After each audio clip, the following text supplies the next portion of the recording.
This is a podcast about both having autism and living with someone who has autism. My mom is Sonya, and I'm Josh, and this is Josh Has Autism. Hey everybody, welcome to Josh Has Autism. Hello. So happy that you're here with us again. Yeah. So let's see, you know what, there's been some things that we mentioned on the podcast, so I just want to make sure that we correct those. One of them is, if you go to the website, sonyaking.com, so it's SONYKING. SONYA. SONYAKING. And it's so funny. What happens is, and I don't know if I ever told you this or not, I have a joke that says Sony in it. So every time that I'm, you know what I mean? It's like I do it so often that now you catch me all the time spelling that wrong. Like, look, when I have to sign papers, I sign my name correctly. You know your signature, yeah. I know who I am. Yeah. But, so... and usually it's the .com thing, and I usually chuckle because you spell out the rest of it. Right. I am not good at this. Well, that's because also, when I see my website, I don't see Sonya King. I see Sonyaking. Sonyaking. Sonyaking. So that's another reason why it's hard for me to spell it out all the time. It's just the .com. And it's not just you who sees things that are normal and read it absolutely differently. Yeah. Like, I'll be reading a book and just a normal word, I'll be like, wait a second, that looks so weird now that I'm thinking about it. Right. And you go, is that how you spell that? Yeah. Yes. Which I find hilarious because for the longest time I actually wanted to be a proofreader. Yes.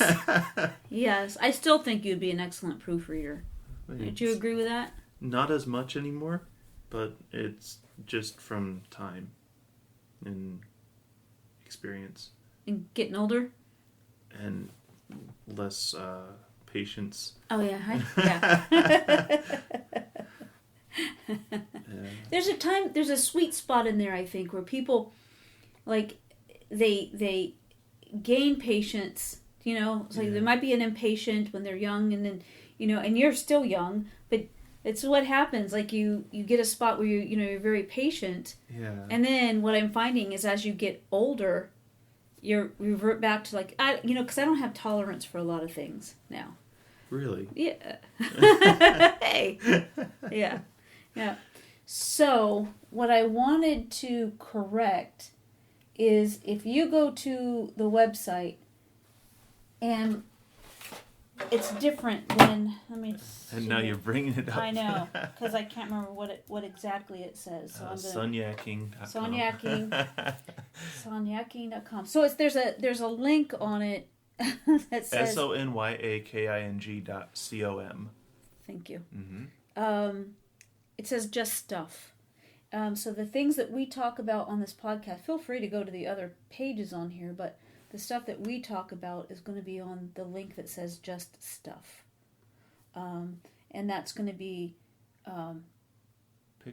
pictures of Josh's place that we built and just other things. When I do anything that I put up on Instagram, it goes on there too. And yeah, I know that for a while I didn't do anything, I'm just now getting back into it. Like when Nana was so sick, I stopped doing the blog, and I think what it came down to is that she wasn't well, so I had to help her out with a lot of things. Yeah. It was very stressful. Yeah. And I just didn't have time, so I stopped writing the blog, and we didn't have RJ doing the artwork for it. And I haven't posted on Instagram for a very, very long time. So what happened was she got sick. I stopped doing it. And then, when she passed, it was just, it had been such a difficult time. I just miss her and all the other people that we love that have passed, So it's just been hard. And I quit doing it. And now, I'm feeling like it's, time to get going again. And so I'll be writing the blogs, and the artwork will be up there. And if you go to my website, and you hit just stuff, that's where you're going to find the things that we talk about. To anybody that's interested in seeing that, that's where you're going to find it. All right, I wanted to talk to you about something, and because I think that you would have insight here that you can help a lot of people with, and that is that I notice that sometimes you'll have experiences. Things will be going on around you, or you personally are involved in something, and it affects you in a way that kind of stops your momentum, kind of stops you from being okay. And there's other things that happen that you seem like it bothers you, but you're okay. You become okay quickly. Okay. You know, it doesn't stick with you, in other words, and it doesn't stop you from moving forward or stop you from accomplishing anything else. Right. And I'm going to give 2 examples right up front, and then I'll ask you about them separate. Okay. So what I'm talking about, these are two examples that just recently happened. Mm-hmm. One is you were at the library, and we know that you bring in the books that people have had at their house, and there was in some of the books kind of like a, not fine like baby powder, but thicker than that, but it was like a powdery kind of a substance on the books. Yeah. Now on multiple books. Yes. Yeah. Now I can see why that bothers you. I don't know if you're necessarily aware of all of those things or not, but I want to know why that had such an impact on you, and it kind of shut you down right there. And then even when you got home from work, you were so upset that you were not able to communicate. You were not really able to function.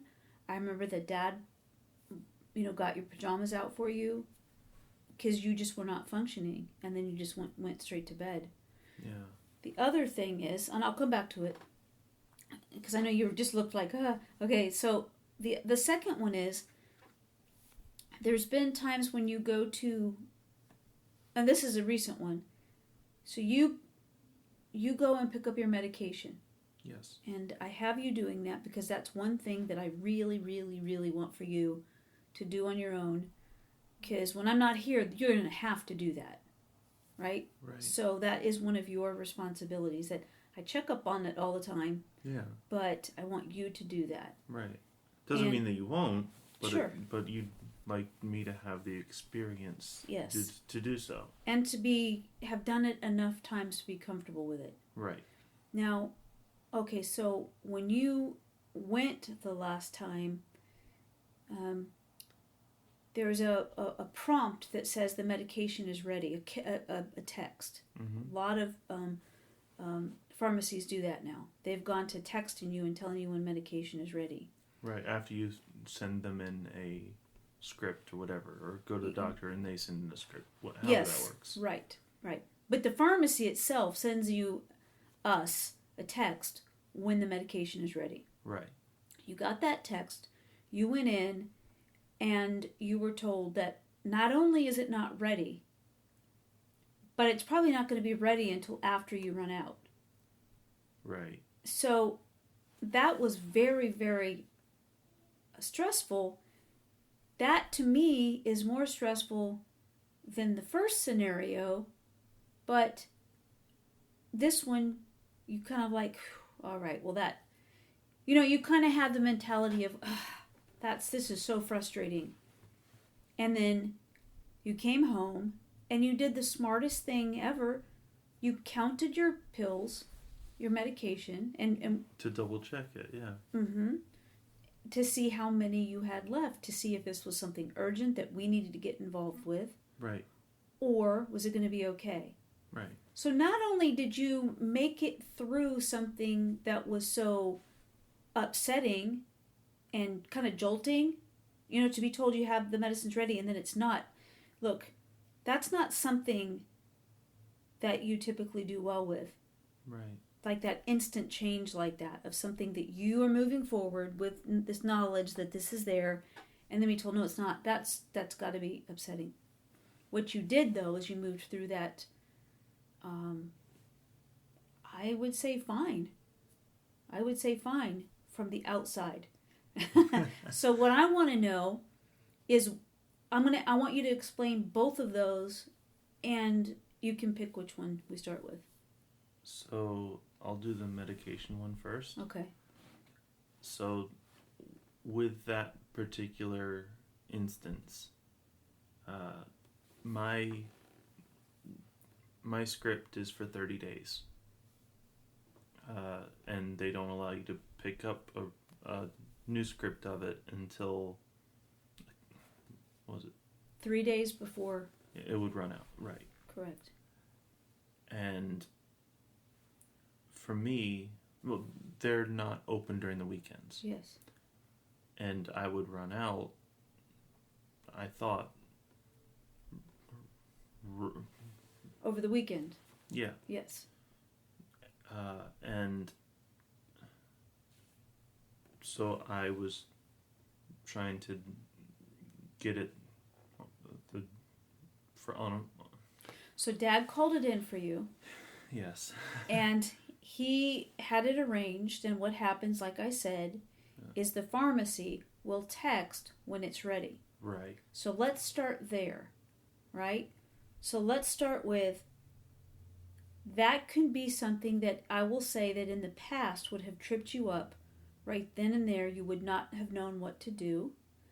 And once upon a time, and I'll say to any caregivers out there, when your kiddos start to spread their wings and fly here, and they're doing things on their own, be prepared for a deluge of phone calls because that happened a lot as you were first going out on your own. Yeah. Not quite, and I understood it because there were so many variables, so many things, but you would call about every step. Right, to clarify. Mm-hmm, yeah. Mm-hmm. And so that's the way that it was, and I understood.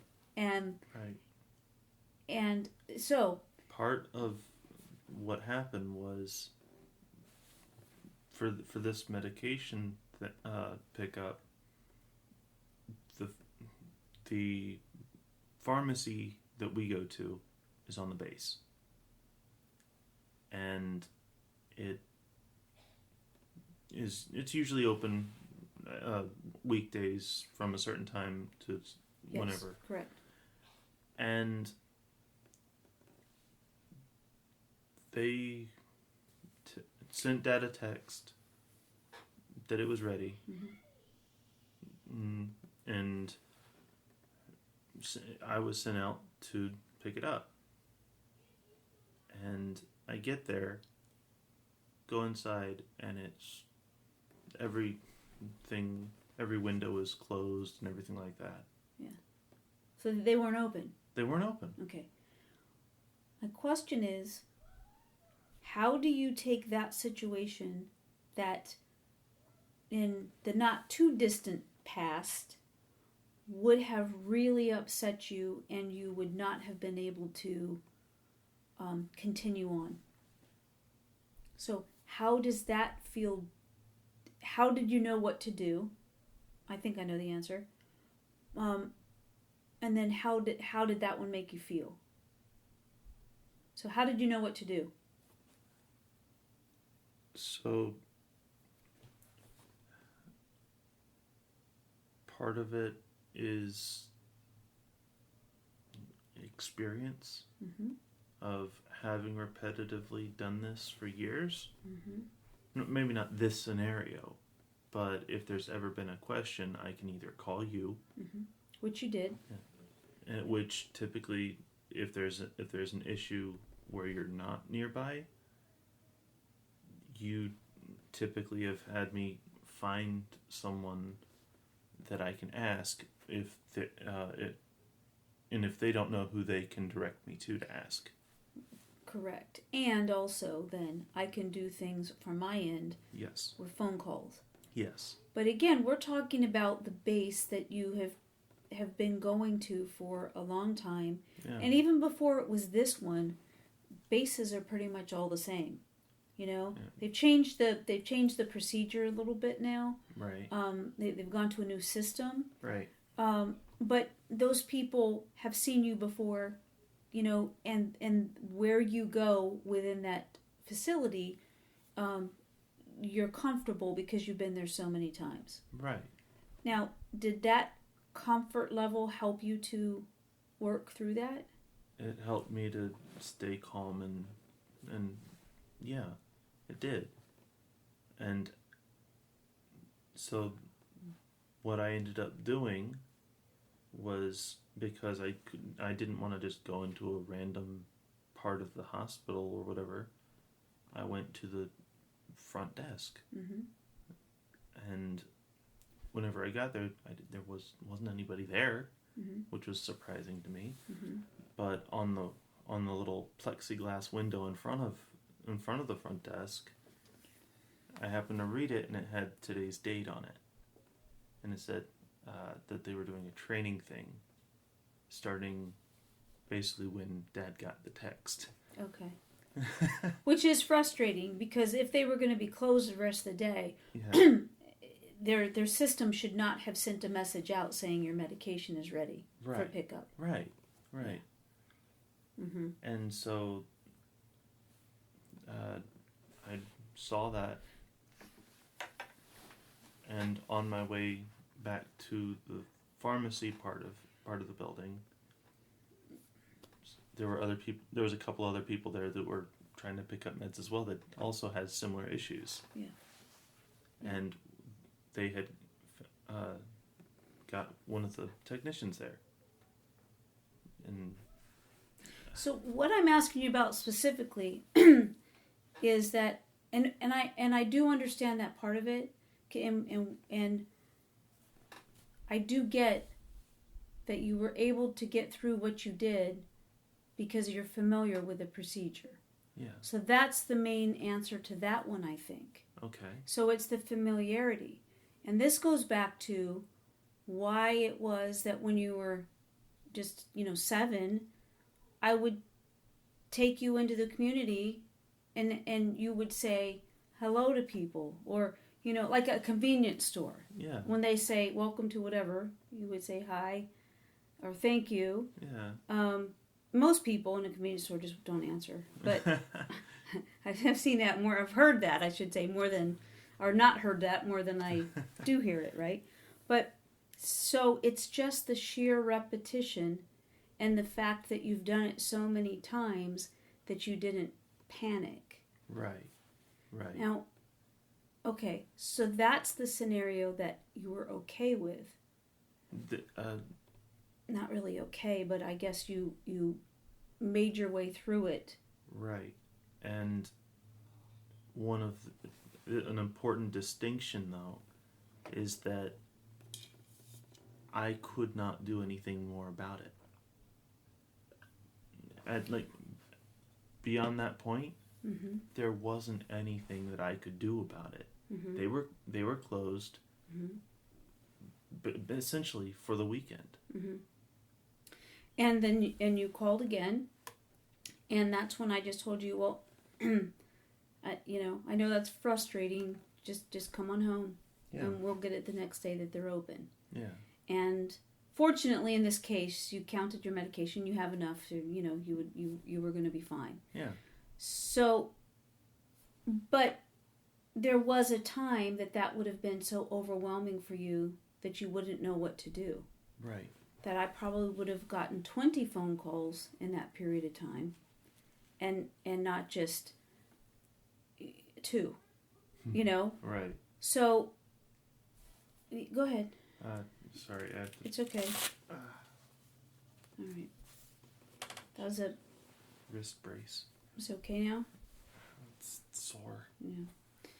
Okay, so the other scenario. Mm. And these are just 2 examples because you go through stuff daily. Yeah.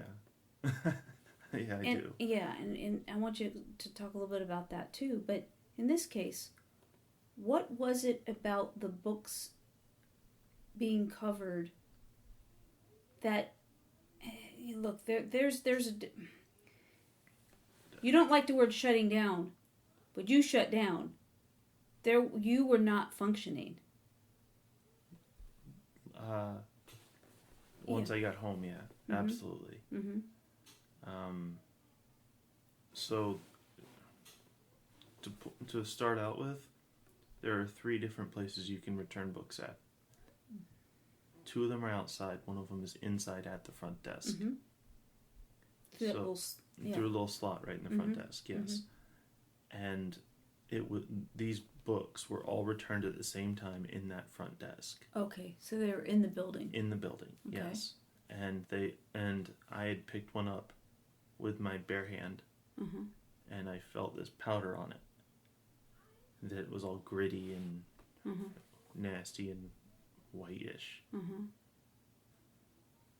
And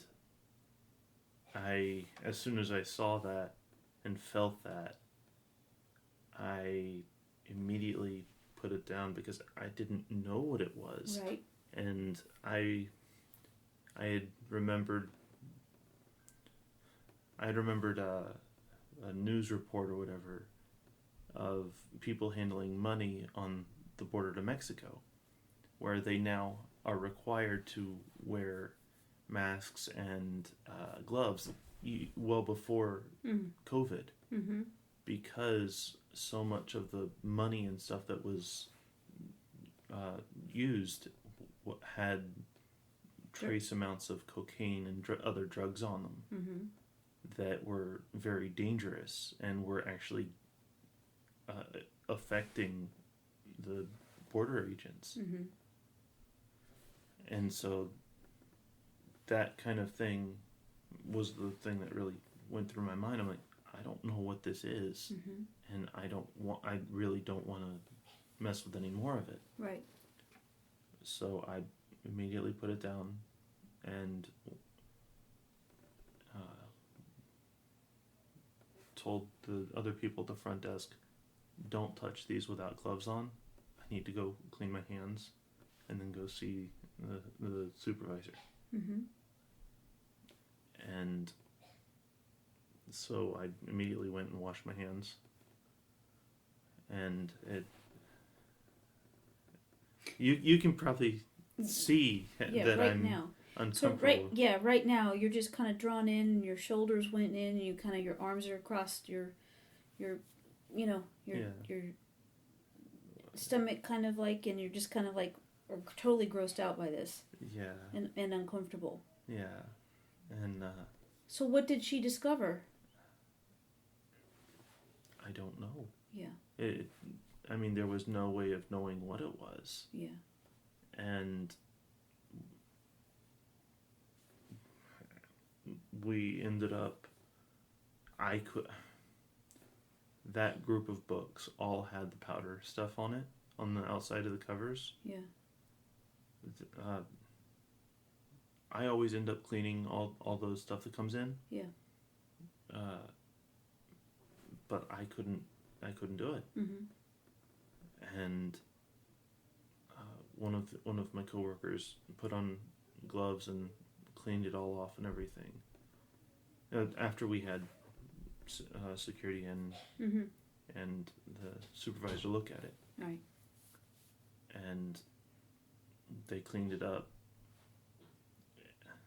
But by that point, we didn't know what it was. And I was really thrown off by that. Right.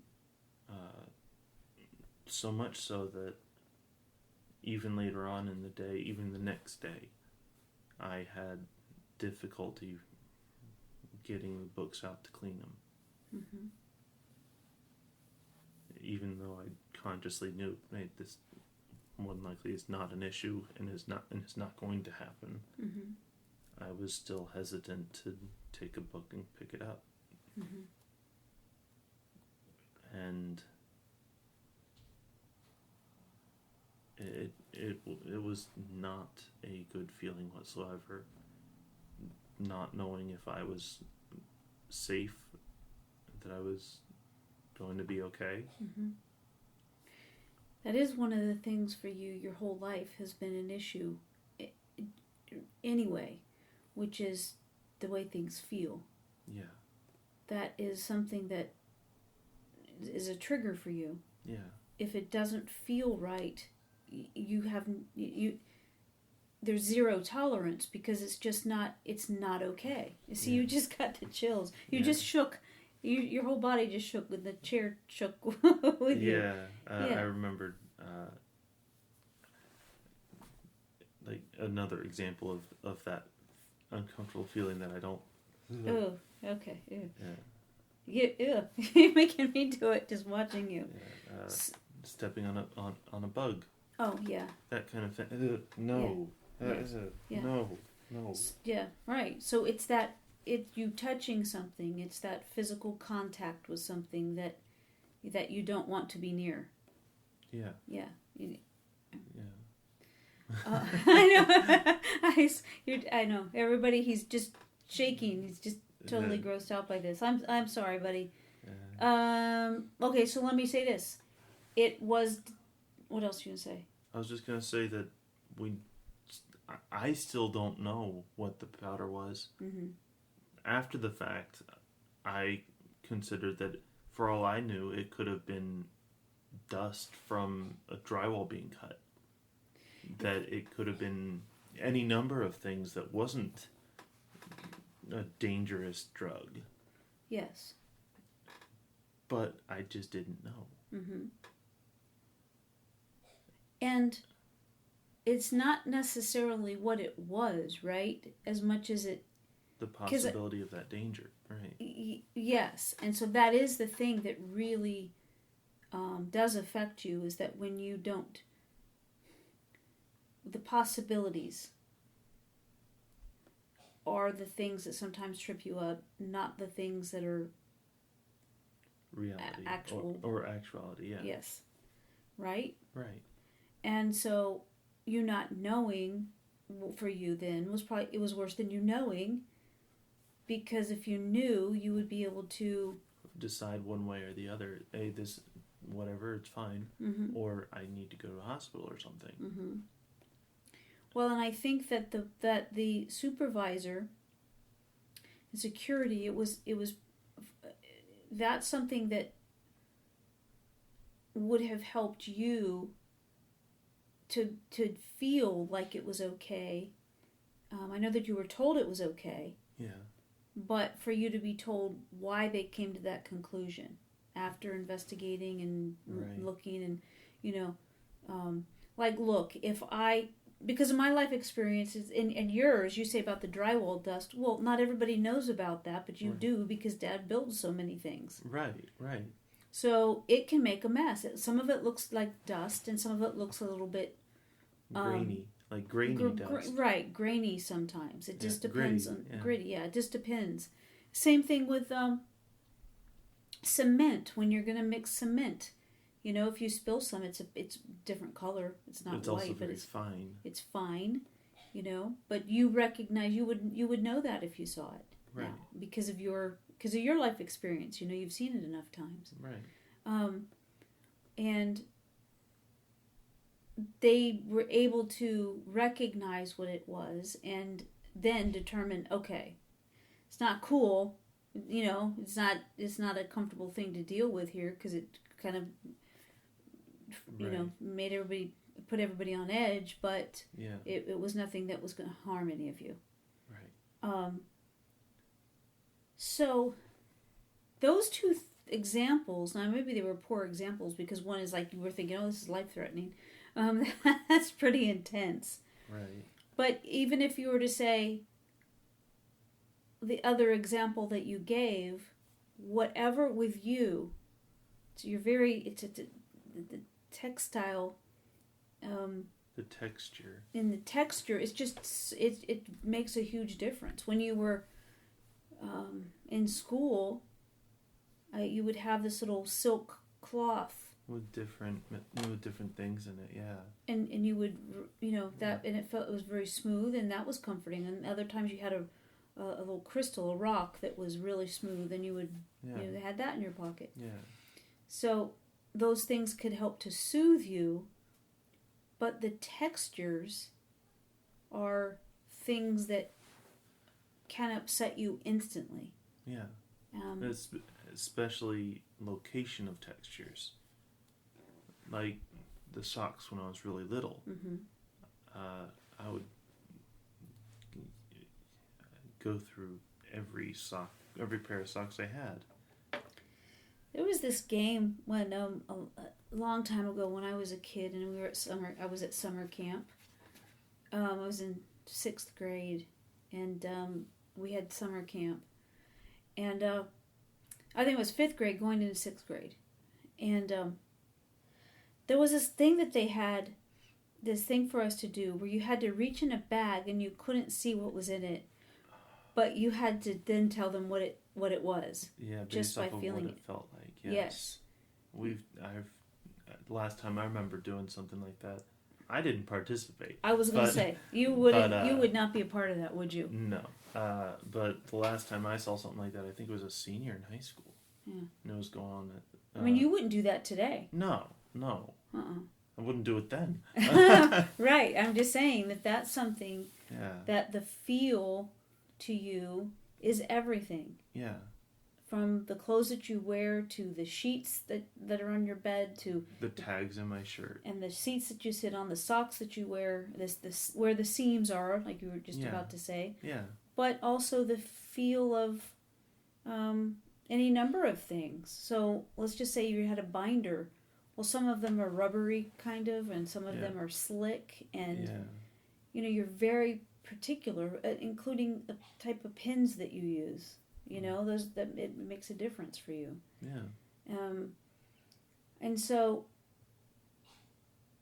this really isn't a fair comparison, because now that it really truly is the thing that tends to upset you every time. Not just, I would go so far as to say that they were good examples, because one of them I'm familiar with. It was an unexpected thing, but I know what to do in that kind of situation, based off of experience and repetition to have that experience. Mm-hmm.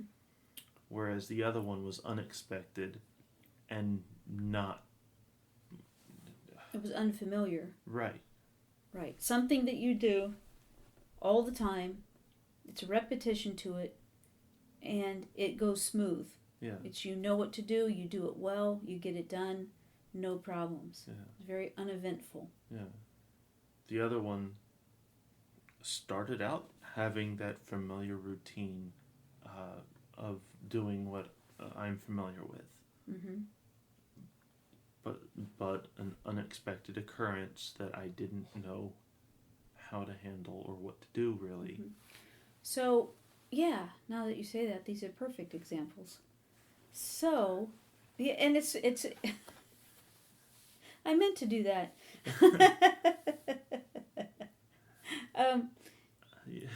So I have no words. You have no words.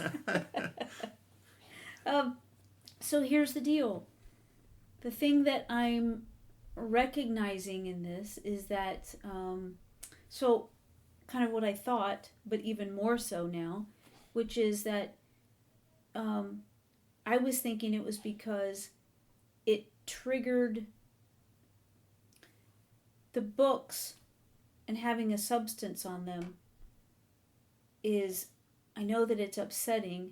Yeah. It takes you out of that routine. That's the same routine without fail. And then all of a sudden, this is not like all the other times. This is different. This is not okay. Right. So that upset you because your routine was thrown off. Also, you didn't know what it was. And that in and of itself for other people might bring some apprehension. But for you, when you don't know what something is, your mind takes you to all kinds of places, and it can begin to feel impossible to overcome that. Right. Now, I would like to point something out, that I'm at a public library. Mm-hmm. Books come in with stuff on them a lot, Mm-hmm. especially kids' books. Yeah. That I don't want to be touching. Right. And I know what they are. Oh. Yeah. Unfortunately, I do know what they are. Mm-hmm. And I have to clean them off. Do you wear gloves? No. Oh. I wash my hands, though. Okay. But it's still... Well, kids are gross, right? Yeah. Yeah. But even so,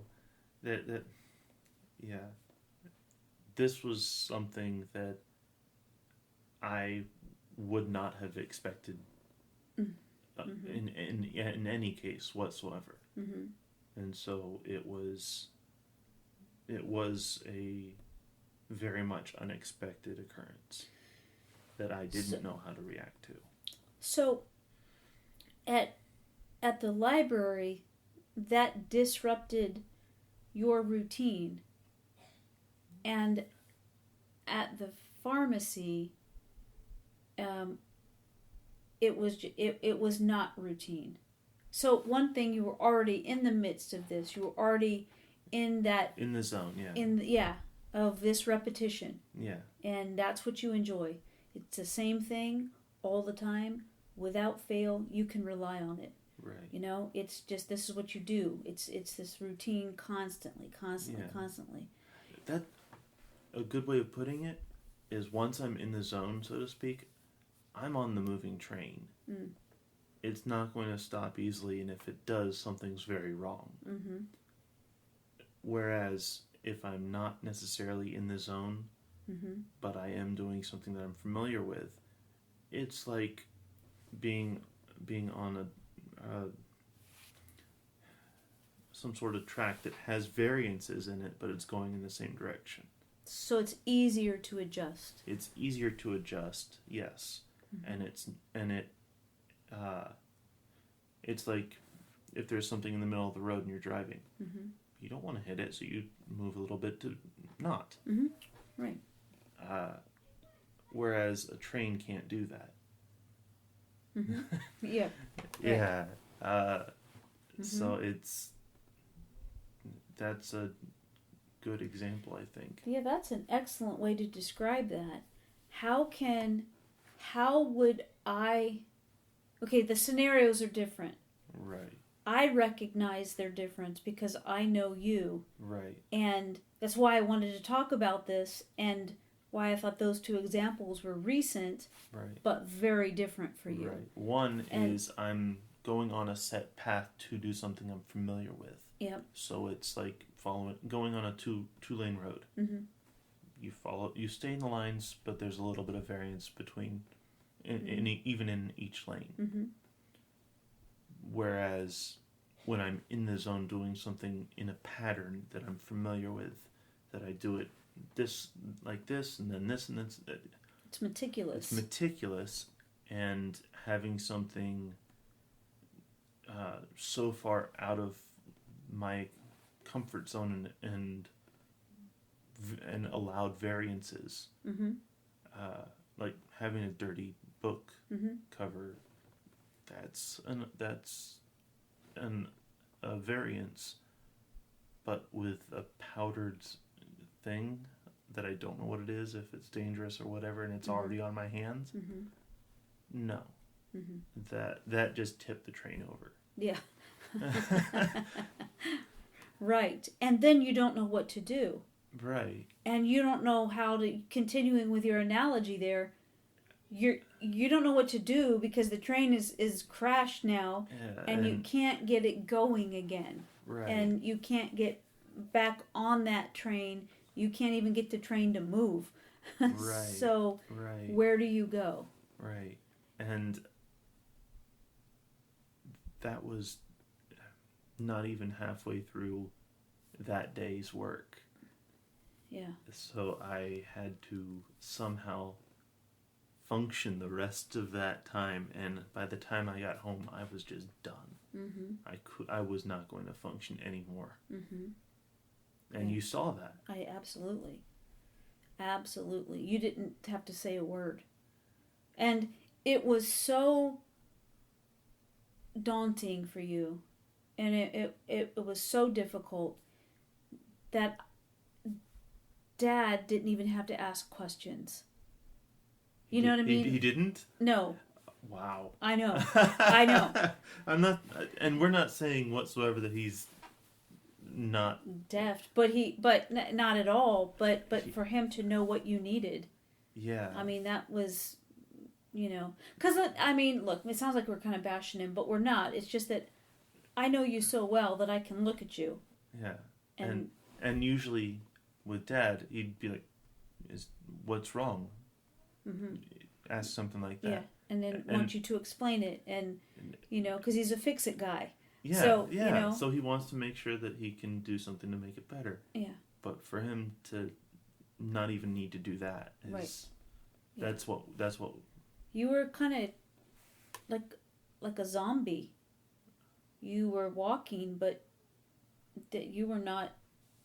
As a matter of fact, you were not able to communicate. You were not able to do anything. I didn't try and bite you, did I? It was really tough. How would, if I didn't know you that well, and so you've kind of, it seems to me a lot of times when we're talking, that's when you realize the differences. That's when you realize, when you learn things about yourself. Yeah, it's talking things out and being able to bounce ideas off of, in this case, you. Oh, yeah. Yeah. So if somebody were a caregiver or loved one of someone that also has autism, how would they be able to recognize the difference? Because from the outside, I would say that I am very guilty of, throughout your life, of pushing you to move forward because I didn't realize that was not an option. Right? Right. And then I would be confused because other times things would happen and I'm like, oh no, he's not going to, and then there you are, you're fine. Yeah. It's a very confusing thing. Is there a way to help caregivers understand this from your point of view?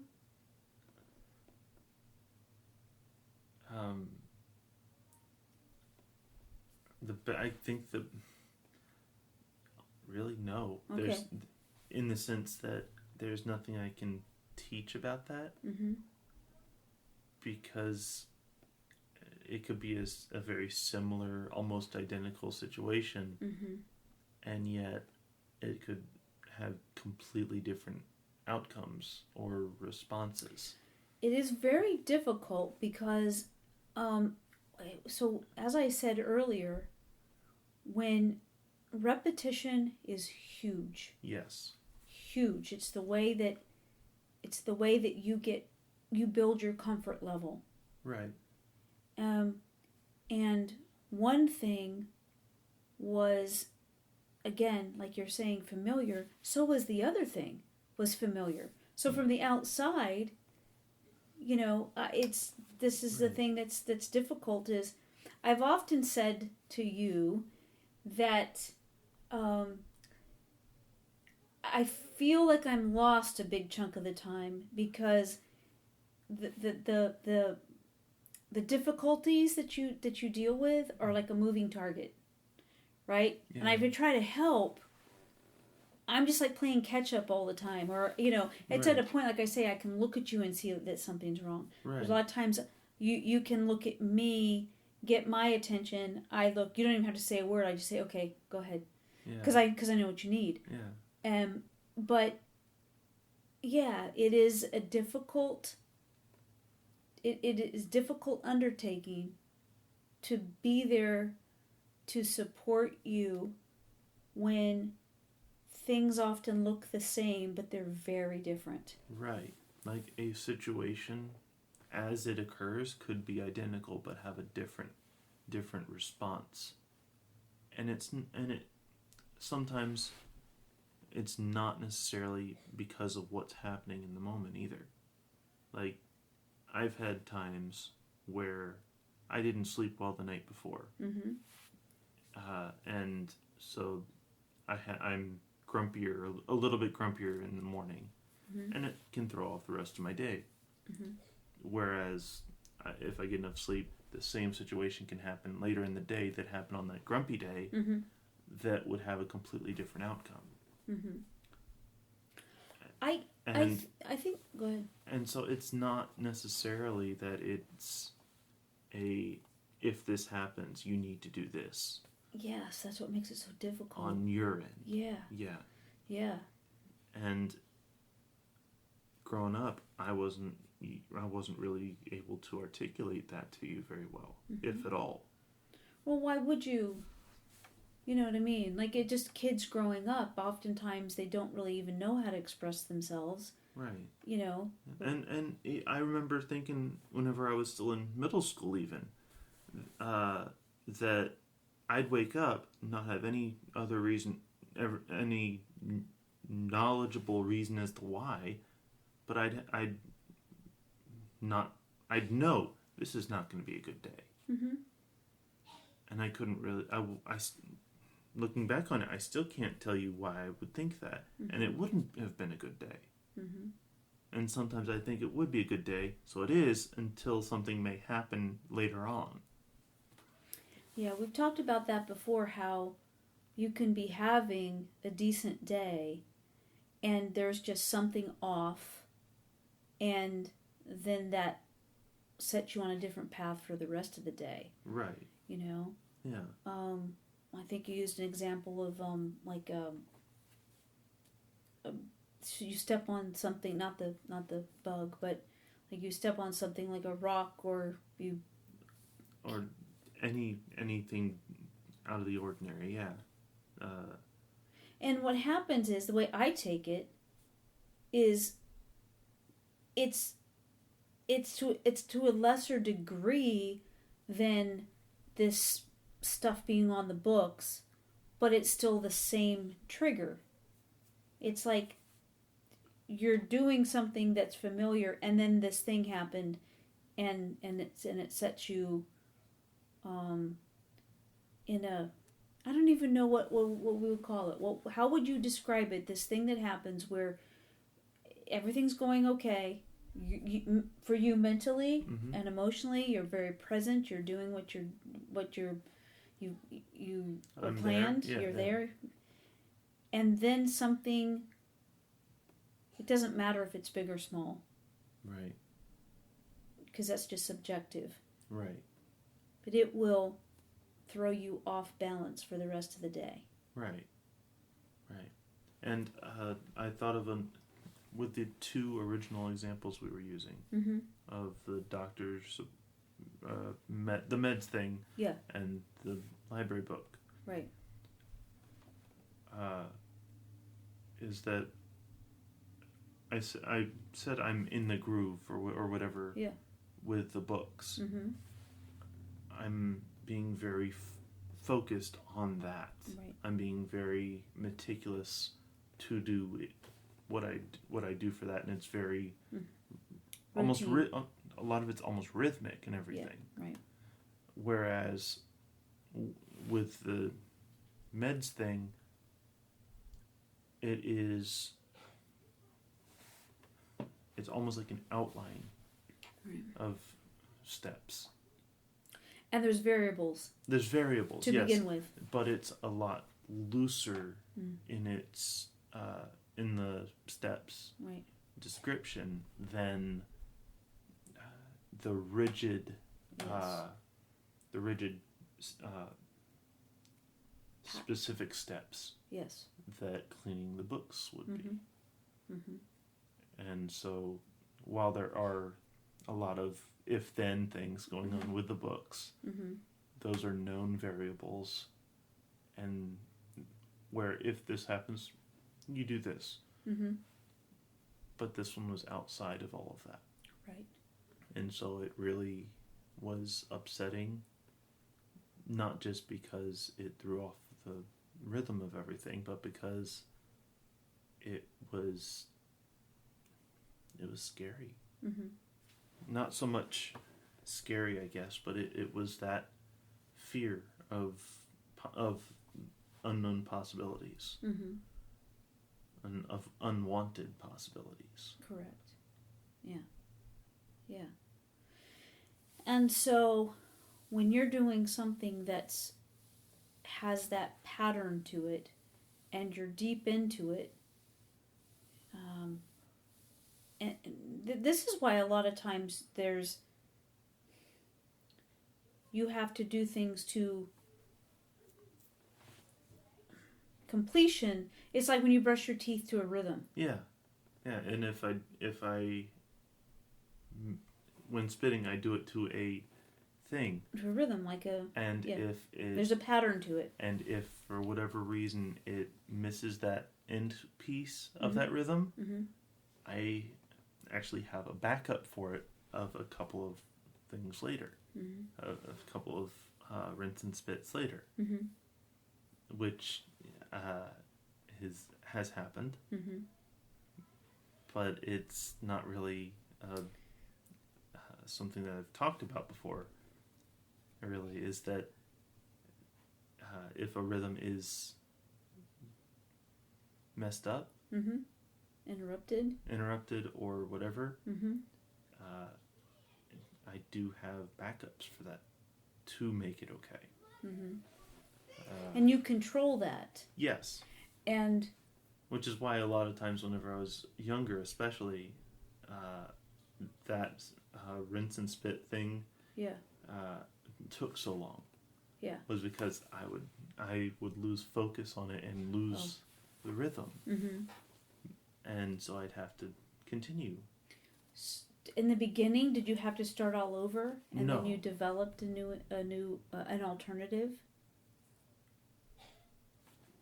No, it was because a lot of it was, hey, we need to go to the bus stop. Yes. And so I wouldn't. Sometimes that was the reason for me not really having a good day. Yeah. Right. Yep. Because I was still trying to work out that rhythm for me to be okay, and yeah, and that's the thing that why I wanted to talk to you about this today, is that your patterns, your like rituals even, and routine, mm-hmm. when that's disrupted, that is the very thing that causes you to have the most difficult time, and it can linger through the entire day. Yes. And it can upset, no matter what, I can tell you this, no matter what else you had planned for the rest of that day, it wasn't going to happen because it throws you off so much. Yeah. And so I think it's great that example is brought up about your teeth, your brushing your teeth, because it's the same thing. Yeah. That was if for some reason that's disrupted, that is your routine that was not allowed to finish that rhythm. Right. And to you, that's necessary. Yeah. And I like the way that you describe that you do the books, that there are variances, but it's all within a routine. Yes. And those are expected and acceptable variances. Yeah. And what happened was outside of what's acceptable, and I think it derailed, as you put it, the train. Yeah. And that's why it was so upsetting. Yeah. And again, I know that I'm being repetitive here, but what you experienced at the pharmacy was you were not in that narrowly defined routine, but you had done this and you've had this experience enough times, and within that experience there's been so many different variables that when there was a variable in this particular time that was still in your mind unacceptable, it didn't throw you off as bad because you have had unacceptable experiences at the pharmacy. Yeah. And so let's just say 10 years ago, 5 years ago, if you had that experience at the pharmacy, that would have ruined your day. Mm. That would not have been, you would not have been successful through that series of events the way that you were when this happened. And what I mean by successful is you took the steps, you did what you needed to do, you did all that you could do, and then there was nothing else left to do. Whereas in the past, you would have, like I say, you would have not known what the next step was, not known what the answer is. But out of pure repetition, you did know. Mm. Yeah. Wow. Very cool. Mm. Very cool. Is there anything else you want to say about that?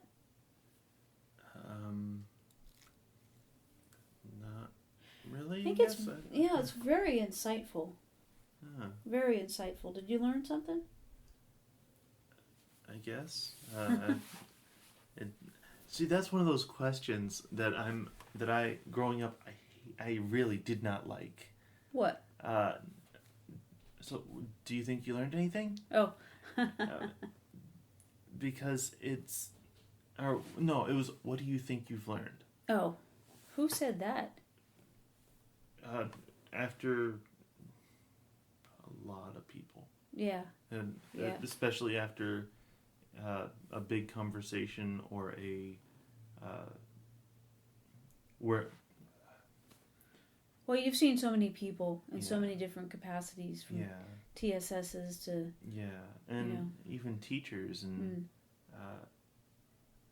it's always been one of those questions that I really didn't like. Yeah. Because number one, it put me on the spot, and it makes me lose... what did I learn? Right. Yeah. But so it's kind of like for you, it's like a way to ruin it for me. Well, I did learn something, but now that you asked me, I don't know. Oh, so thanks for that. Yeah. Yeah. That's funny. Yeah.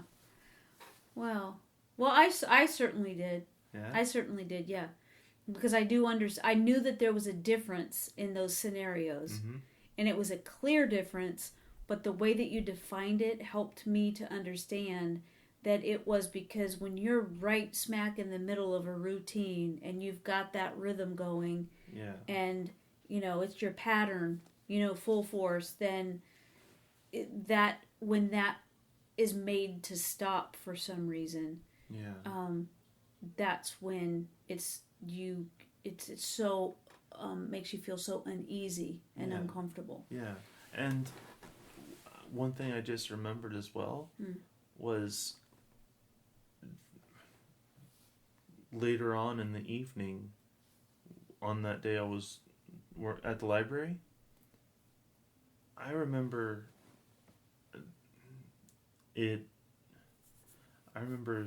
feeling for the first time since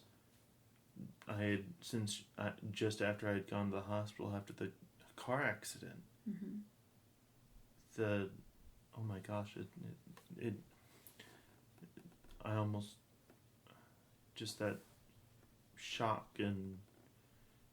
Like this could have been really bad. Yeah. Yeah. And that was not... That's an uncomfortable feeling. Those are uncomfortable thoughts. That is a very large understatement. Mm-hmm. Yeah. Yeah. Well, I knew that it was a big deal because you didn't eat dinner. You got on the pajamas Dad brought you, and you were out for the night. You didn't even eat dinner, so I knew it was a big deal. Yeah. Wow. Well, thanks for going over that with me. I know that it's uncomfortable, and it's not a great feeling to recall. So thank you for that. It's important, not just for you and I to learn this stuff, but sure.